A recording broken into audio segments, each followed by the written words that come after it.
So, I want to start off by saying welcome back to the channel, and if you're new here, welcome. If you're a fanatic of everything entertainment, this is the channel for you, but in today's movie review, we'll be talking about 2005's Red Eye. So let's get into it. Hi, I'm Chucky. Wanna play?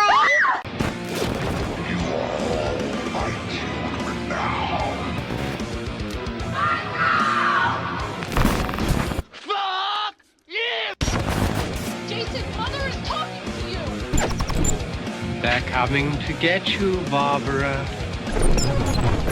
So, to be honest, I've been wanting to talk about this movie ever since the birth of my channel, like 7 years ago now, which I don't know why I've been putting it off for so long because I've always loved this movie growing up, and I don't know, every time I watch it, I get more enjoyment out of it. So, like, I don't know why I made a point to not review it until now. But I feel like this is a movie that a lot of Wes Craven fans need to know about if they don't already know about it because it's one of his best later movies.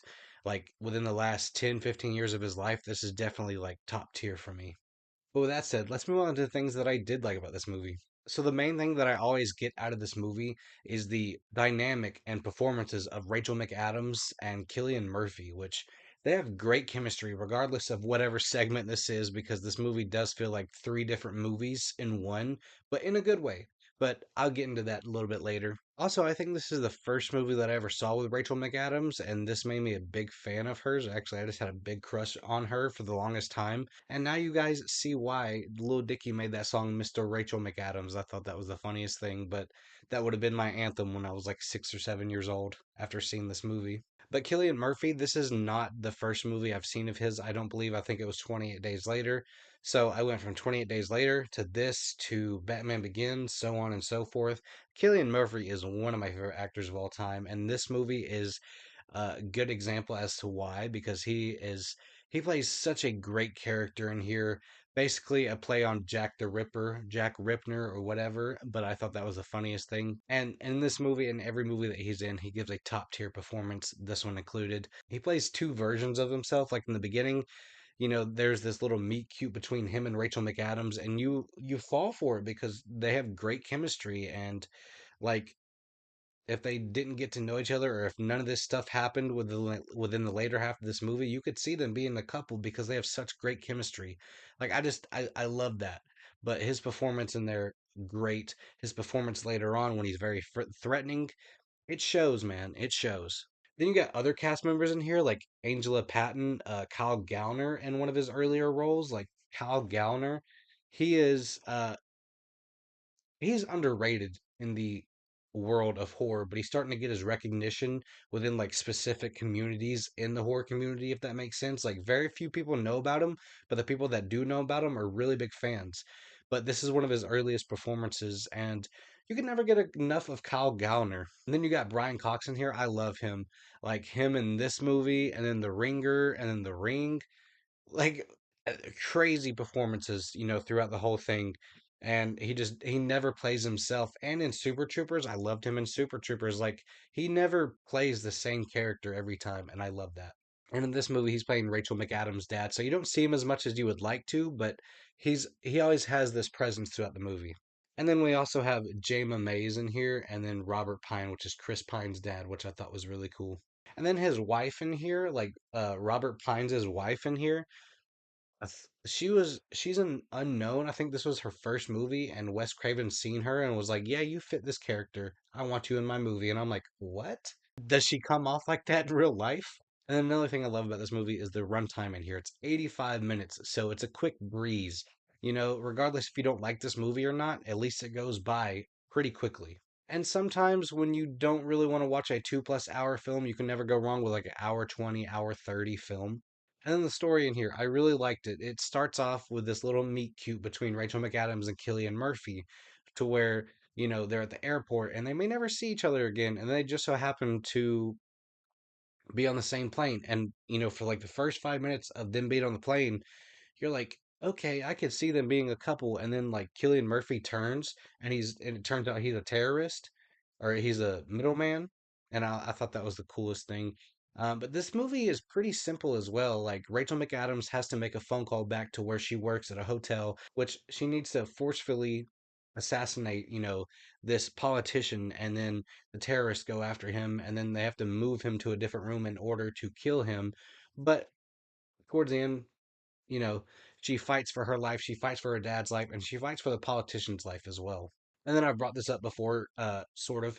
Each act in here feels like a different movie. In the first one, it feels like a rom-com. The second is a thriller, and the third act is pretty much just a horror slash thriller film. And I'm all here for it. And it has like tendencies of a slasher towards the end as well. But it's Wes Craven, so it makes sense. And then the humor in here, a lot of people don't like it, but I do like it, especially with Robert Pines and his wife, and then some of the dialogue between Cillian Murphy and Rachel McAdams towards the beginning, and then when shit turns south, like it gets very dark humor from then on out as well.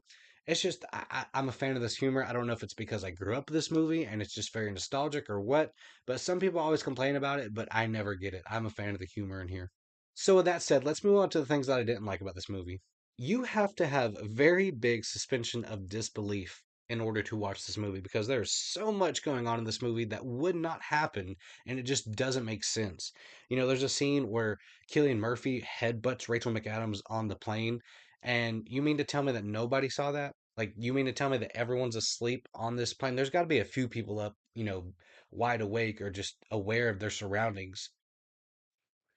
If you headbutted someone on a plane, someone would see it.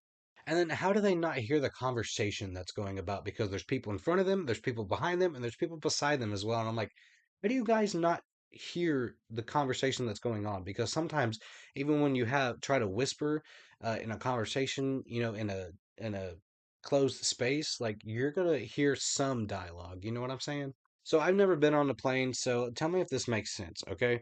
Rachel McAdams, as soon as they land, she starts running towards the to get off the plane and then make it into the airport and leave. Like, I don't think you can actually just get up and run. You have to, like, I guess they assign you a way to go and to get up seat by seat. She just runs for it. I mean, given some of them do chase after her because she did stab Killian Murphy with a pin in his throat. So it does make sense that they would go after her, but they didn't put that much of a fight or an effort in order to do so. So I don't buy her being able to run off the plane, run on the alleyway, run into the airport without someone noticing and catching her.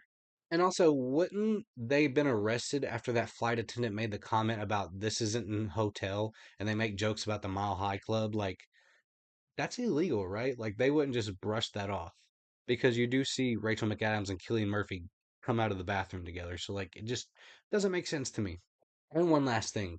It doesn't make sense to me that Rachel McAdams wasn't arrested because in real life, she probably would have been arrested regardless if she's a victim or not. Like, I know how the government is sometimes and how they do things, but like, yes, she forcefully had to help try and assassinate a politician, but